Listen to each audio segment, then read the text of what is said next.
Assalamualaikum, Eid Mubarak. Today is the day of Eidul Adha 2022 and this is our third year celebrating Eidul Adha here in Penang. For today, we're going to check out the food that we have prepared for Eidul Adha. For breakfast earlier today, we were so hungry that we didn't get to record the breakfast that we had. Chicken satay and mutton satay. So this is what is left, as you can see.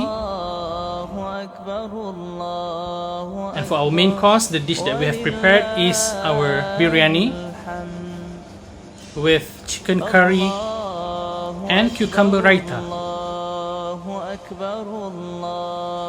Also from our friend, we've got another set of dish which is nasi tomato, and it comes with ayam masak merah, black curry beef, dal gravy, and also pecel, which is some veggies, and it came with peanut sauce.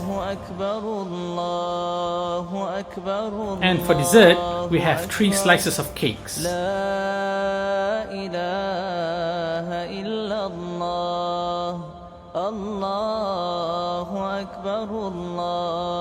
Akbar, walillahil hamd.